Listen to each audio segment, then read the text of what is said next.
Todas essas sugestões, então, eram sobre a laser terapia pontual. Agora nós vamos entrar sobre a laser terapia sistêmica, o famoso ILIB. Então, hoje nós, quando falamos em terapia, fototerapia sistêmica, nós estamos falando do ILIB. O que é bom a gente sempre lembrar? O ILIB que nós utilizamos é o ILIB modificado, é o ILIB da pulseirinha. Quando eu não falo que é o ILIB modificado, eu já me subentendo que eu estou utilizando a técnica original, intravenosa, com catéter. Então, é sempre bom a gente colocar que eu estou utilizando o ILIB modificado, que aí sim é uma técnica não invasiva. Quando eu trabalho com a técnica original, por exemplo, ela é considerada um doping no meio esportivo, porque eu tenho a manipulação de veias e artérias. Então, quem trabalha com esporte, tem que sempre botar bem especificado que está trabalhando com o ILIB modificado, que é o ILIB não invasivo. Porque se colocar somente terapia sistêmica ILIB, pode ser considerado, então, a técnica intravenosa com catéter e pode ser considerado doping. A técnica ILIB modificado, você vai encontrar inúmeros protocolos, nem digamos na literatura, mas nas redes sociais, nas mídias hoje que a gente encontra. Trabalhando, a literatura com o ILIB modificado ainda é muito escasso. A literatura que nós temos, a grande maioria da literatura que nós temos hoje, trabalha, traz os resultados do ILIB original, então do ILIB intravenoso. E isso é uma grande polêmica em torno do ILIB. Por quê? Porque das técnicas de laser terapia, é a técnica mais famosa, a técnica mais conhecida e, ao mesmo tempo, é a técnica, a forma de utilizar o laser com menos referencial teórico. Então, a técnica pontual tem um embasamento muito forte, existem muitos estudos trazendo os efeitos, e já a técnica sistêmica não. A fotobiomodulação transcraniana que nós veremos na sequência já está com uma literatura mais robusta, mais forte do que a técnica de ILIB. Então, sempre quando for utilizar o ILIB, não utilize o ILIB sozinho. O ILIB será um complemento do seu tratamento. Isso que eu sempre recomendo para os meus pacientes, para os meus alunos, e façam com os meus pacientes. Então, o ILIB ele vai ser um complemento do meu tratamento como um todo.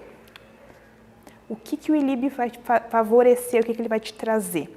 Ele vai gerar, então, um efeito antioxidante sistêmico. E essas patologias que nós tratamos, essas patologias crônicas, como fibromialgia, reumatismo, diabetes, elas acabam transformando o sistema, o meio, transformando em um grande meio oxidante. Então, ela favorece a parte oxidativa e também pró-inflamatória. Então, o indivíduo tem alterações de marcadores inflamatórios, de marcadores oxidantes, e isso é muito importante. Também baixa a produção de antioxidantes. Então, o ILIB vai entrar com esses benefícios de antioxidante e anti-inflamatório. Então, a gente trouxe alguns estudos para a gente discutir. Então, esse estudo que a gente está vendo agora é um estudo sobre dor crônica e fibromialgia. Foi utilizado o laser vermelho, outra grande polêmica também. Na literatura existem a aplicação do laser vermelho, do laser infravermelho. Recomendo a aplicação do laser vermelho, que é onde a gente tem, os poucos estudos que nós temos acabam utilizando mais o laser vermelho.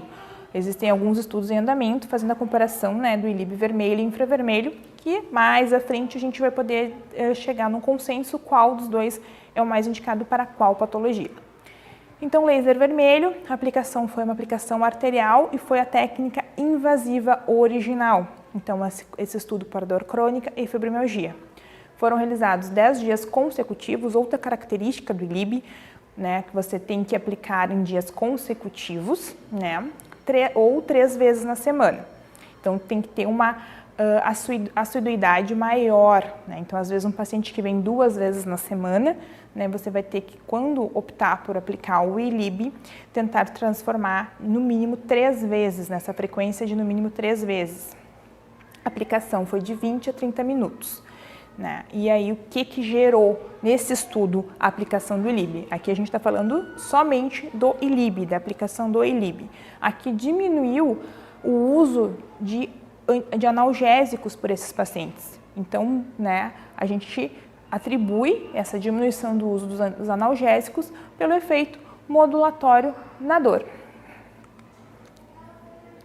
Então, dentro da terapia ILIB, né, na condução da dor crônica, o que eu recomendo para vocês?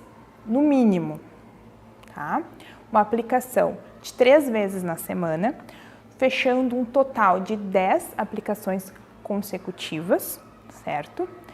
De, no mínimo, 20 a 30 minutos cada atendimento, ok? E tentem associar essa aplicação, tá, o ILIB, com outros mecanismos. Então, você pode associar com atividade física, né, que a gente sabe que é padrão ouro para dores crônicas, né? Então, associem, né, com outras terapias a aplicação do ILIB com a própria laser terapia pontual, não somente ele isolado, ok? Quando que eu vou voltar a aplicar, Viviane? Você vai ter que sempre fazer um planejamento. Qual o meu objetivo com o ILIB? Normalmente, eu solicito exames de sangue. Então, eu utilizo marcadores sanguíneos. Então, marcadores como proteína C reativa, que é um marcador inflamatório, interleucinas, são marcadores inflamatórios, CK, que é um marcador de lesão muscular. Então, você vai utilizar marcadores, lactato, um excelente marcador também. Você solicita exames e faz o acompanhamento, né? Então, esses marcadores, eles têm que diminuir com a aplicação do ILIB. Quando você, e além dos marcadores, você utiliza alguns parâmetros funcionais, né? E a própria escala de dor. Quando o indivíduo começar a ter, né, um rebote, quando ele começar a apresentar uma piora dos sintomas, e aí você pode solicitar um exame de sangue novamente para verificar se esses marcadores começaram a aumentar de novo, você retoma com a terapia. Normalmente é um intervalo de 20 a 30 dias para fazer novamente aplicações dos 10 atendimentos, né? E conforme você vai modulando, vai fazendo a aplicação, você vai aumentando essa janela de espaço. Daqui a pouquinho você aumenta para 2, daqui a pouco para 3 meses, mas sempre vai ter que fazer uma manutenção. Então, a neuromodulação central, através da fotobiomodulação transcraniana, ela é o de mais novo que nós temos dentro das terapias, né, para controle da dor, utilizando a laser terapia. Essa terapia, ela é através da aplicação direta da luz, né, do laser, sobre a calota craniana, ou intranasal ou intraoral, para fazer o que? A modulação da dor.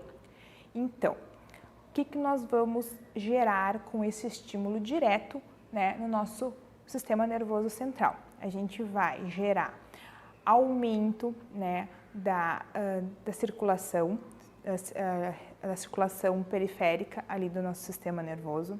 Vamos estimular a neuroplasticidade, vamos estimular a produção de neurotransmissores.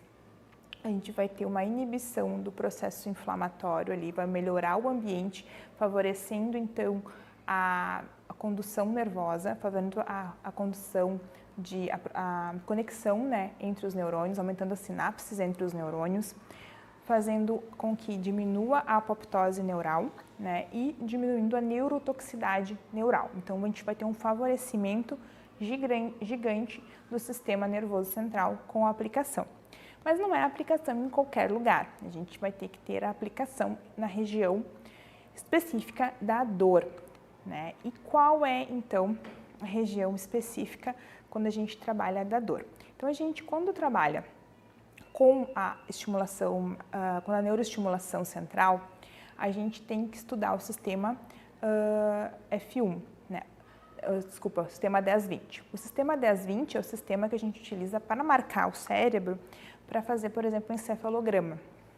E esse sistema, então, vai nos dar várias regiões e cada região é correspondente a uma área do nosso córtex cerebral.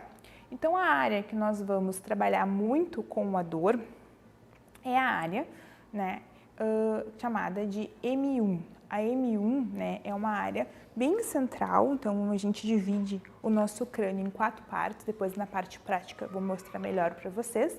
Então, essa área é uma área que a gente vai trabalhar muito com a aplicação, né, do laser sobre ela.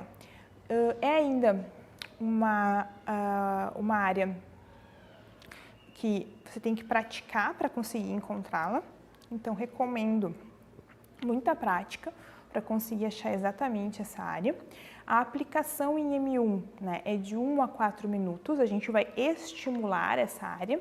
Então, quando a gente trabalha com a fotobiomodulação craniana, a gente pode estimular ou inibir, como nós vimos, né, lá no início, que dependendo da dose, a gente estimula ou nós inibimos determinada região e tecido. Então, aqui nós vamos poder trabalhar tanto com a inibição quanto com a estimulação. Em relação a M1, nós vamos trabalhar com a estimulação. Para estimular a região, a gente vai trabalhar de 1 a 4 minutos normalmente. Então, eu vou aplicar 1 minuto e vou refazer, por exemplo, uma escala análogo-visual de dor. Se eu não melhorei pelo menos 2 pontos na escala, eu vou aumentar minha dose, até chegar, por exemplo, ao limite da minha janela, que é 4 minutos. Excelentes resultados, bem promissores, é uma área que tende a evoluir muito, né, com as pesquisas agora nos próximos anos e com certeza será um excelente meio para a gente estar tratando as dores crônicas.